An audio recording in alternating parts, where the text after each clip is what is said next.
Hey friends, welcome back to another coffee chat with me, Sophie Ray. I have my mug here, but I did finish my coffee, so we'll just put that there.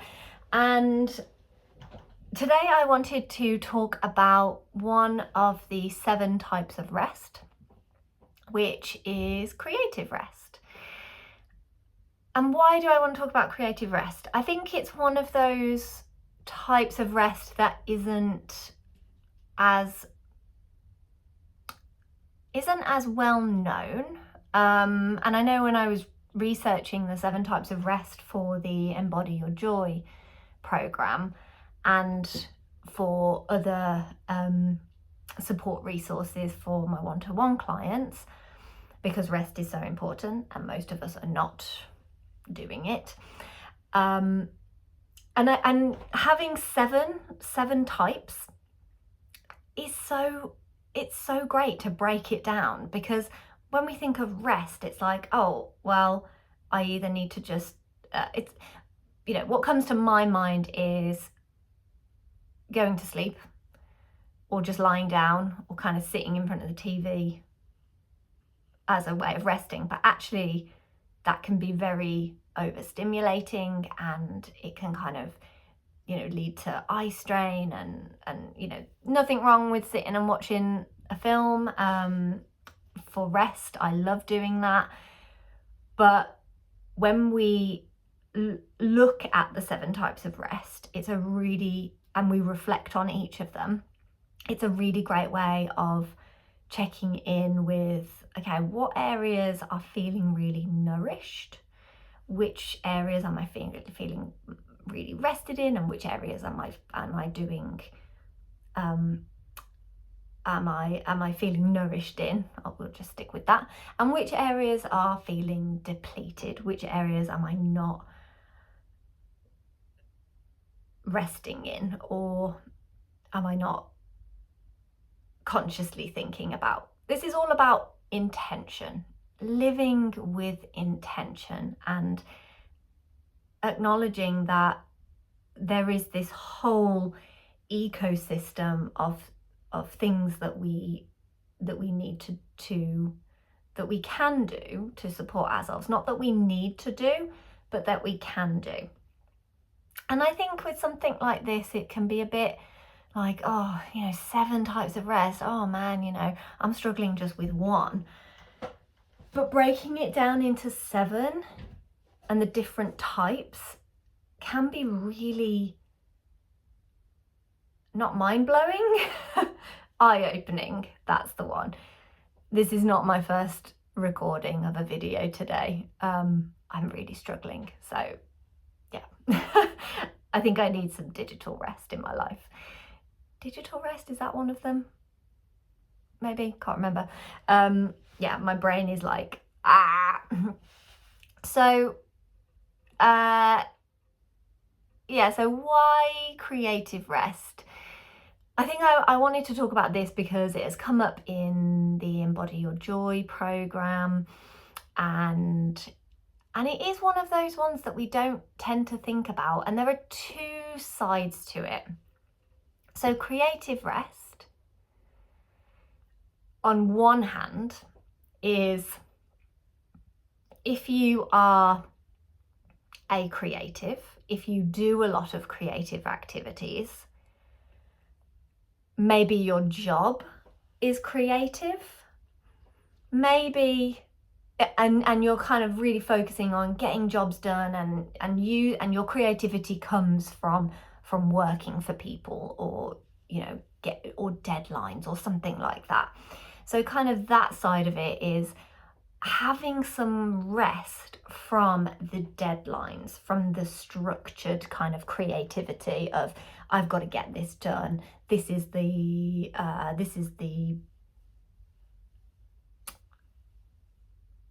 what's the word? This is the brief. This is the brief that I'm working towards. And giving yourself a bit of space to broaden your perspective, to enhance your imagination.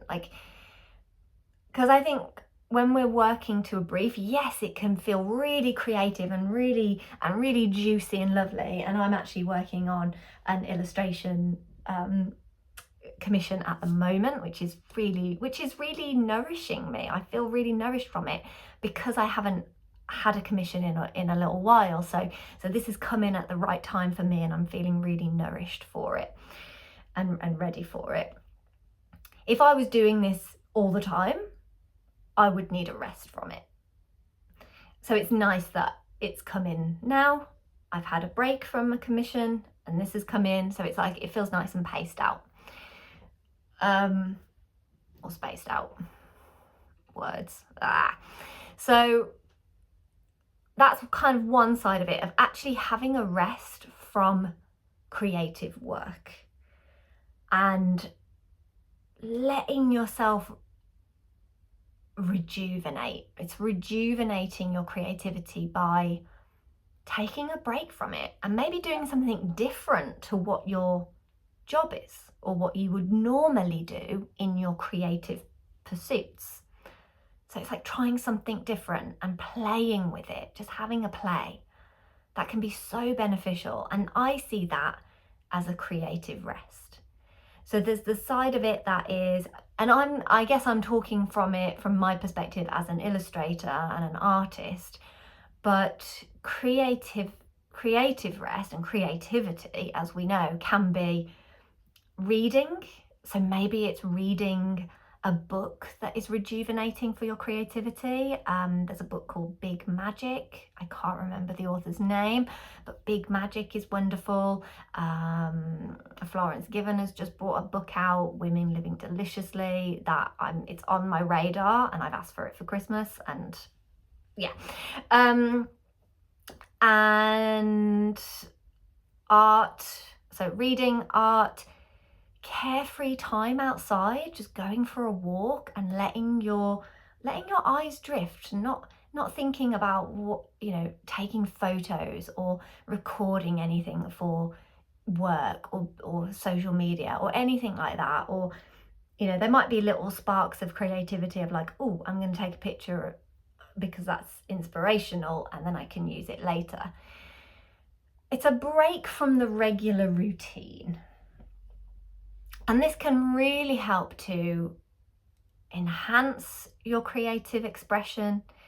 It can help you to engage with the beauty in the world.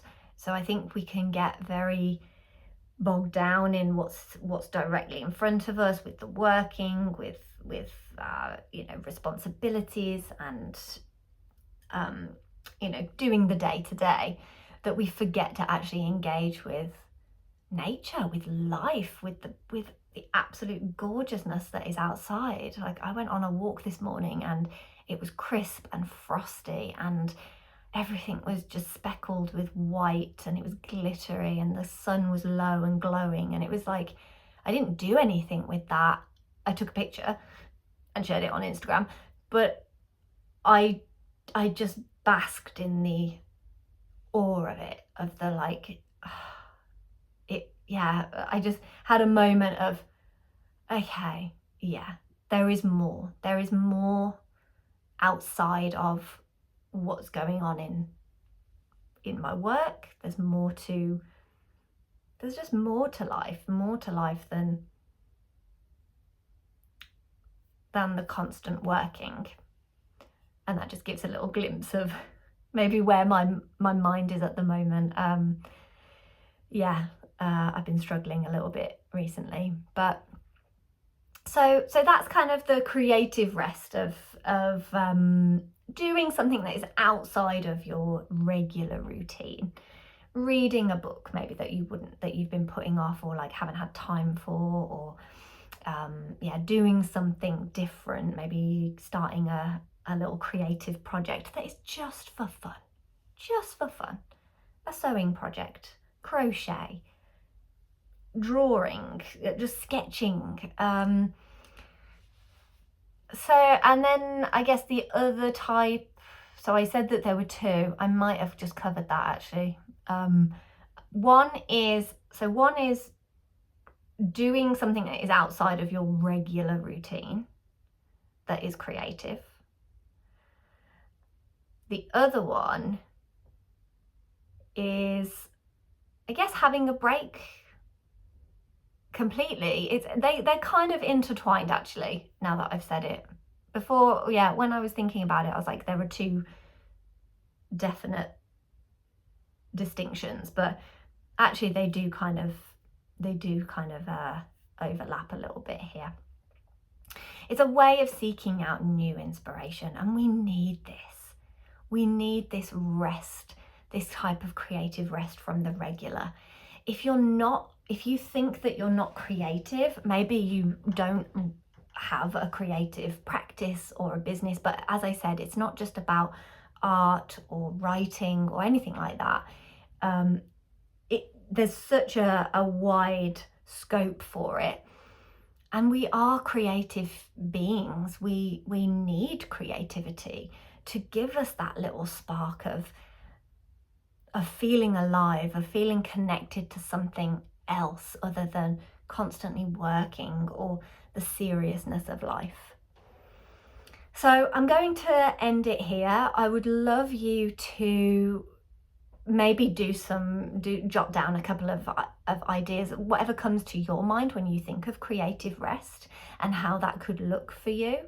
And maybe there's something that you've been putting off doing. An example, just very quickly, the Embody Your Joy program, group coaching program, is on a break this week. We usually meet on Tuesday nights, and 2 people from the program did wreath making, and that is such a wonderful use of creative rest, because it's such a slow, mindful activity. You're with friends, you're in, it might be like a group setting, or there might just be 2 of you doing it, or and you're just creating something that with your bare hands, that is for joy, that is for decorating your house. And I just thought that was really lovely, and I wanted to share that with you. So I'd love you to reflect on your connection to creative rest and what comes up for you, and how you might be able to integrate a little bit of that into your life. Maybe it's an area that you've never thought of. Maybe it's an area that you kind of push to one side because you don't think of it as being important. But the 7 types of rest, they all have their place. They all have their benefits and their it helps us get that little bit closer to ourselves, to our sense of self, and our connection to joy, and our connection to life, to living, to being. So thank you so much for listening, and I'd love to hear your comments in the box below, and have a great rest of your day. Bye.